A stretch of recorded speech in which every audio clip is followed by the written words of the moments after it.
There is a woman in your life right now, and she is not the most beautiful person in the room. She is not the loudest, not the most polished, not the one trying the hardest.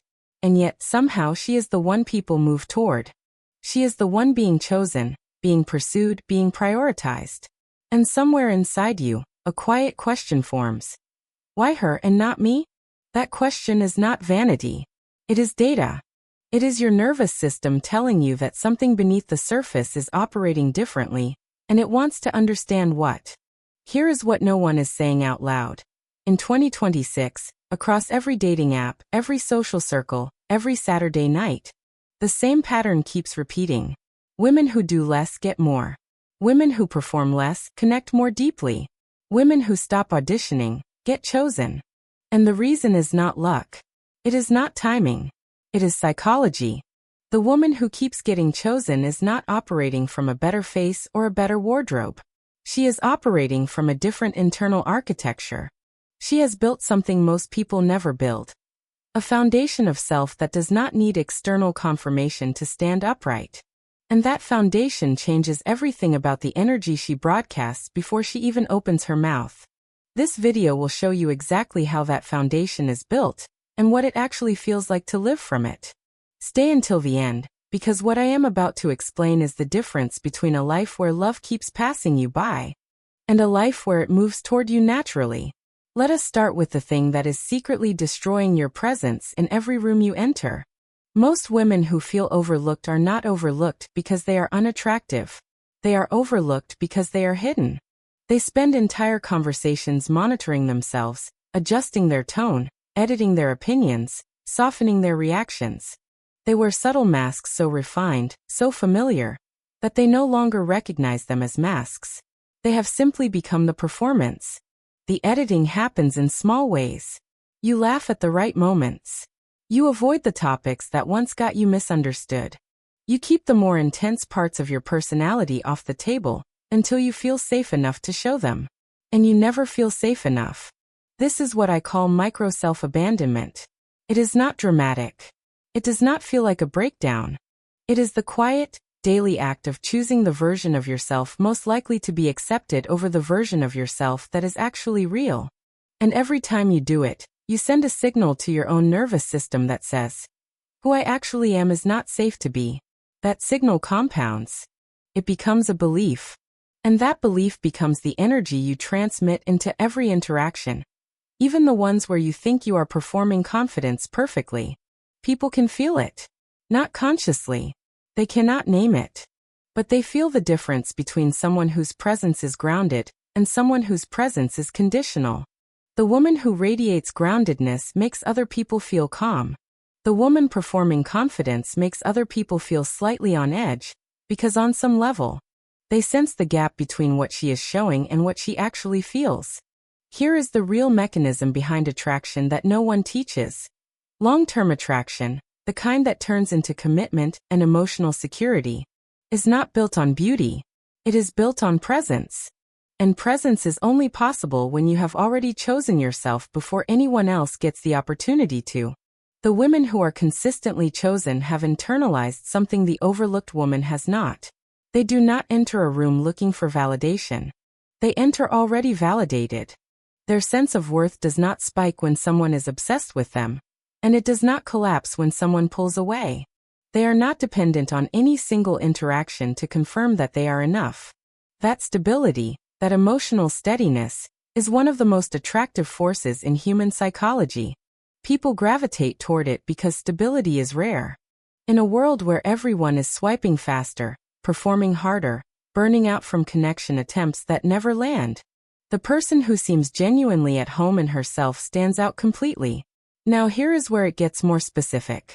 The overlooked woman has confused safety with approval.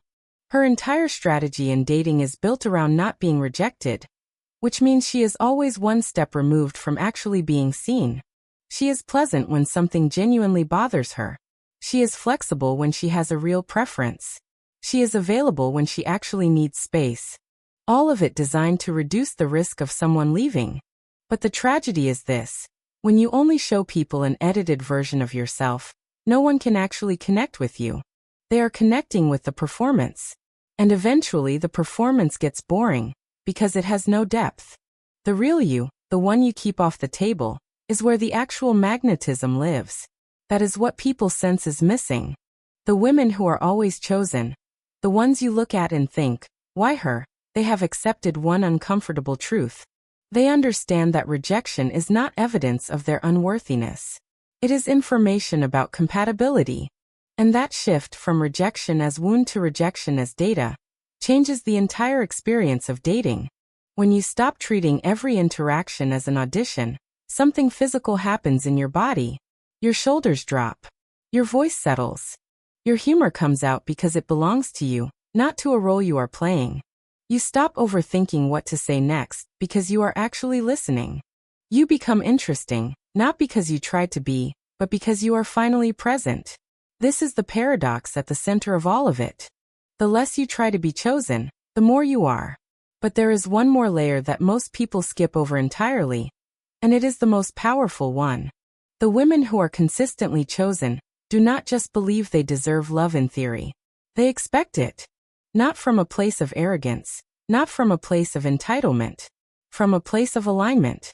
Because if you have chosen yourself fully, if you have decided that your own presence, your own company, your own life is genuinely worth investing in, then the natural extension of that belief is that other people will choose you too.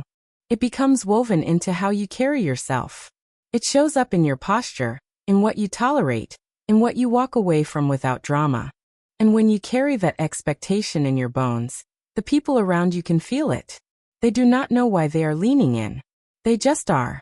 The shift from being overlooked to being chosen is never cosmetic. It does not live in a new haircut, a better dating profile, or a sharper outfit.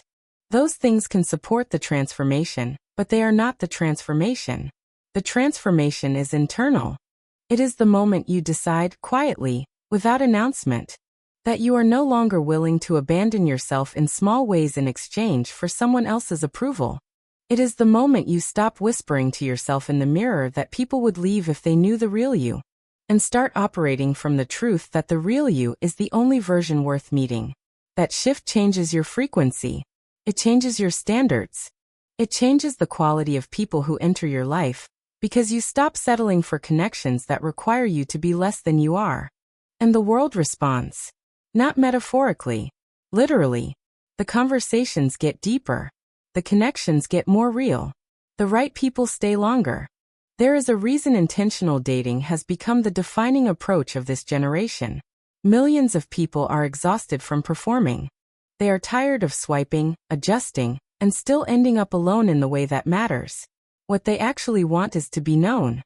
And you cannot be known if you are hiding. The woman who is chosen is not hiding. She is present. She is grounded. She has chosen herself so completely that choosing her becomes the obvious move for everyone around her. You do not need to become someone else. You need to stop performing the version of yourself designed to protect you from pain, and start inhabiting the version that was always there. Underneath all of it, that is where your actual magnetism lives. That is where connection begins. And once you find it, you will understand with complete clarity why she was always chosen. Not because she was better, because she was real.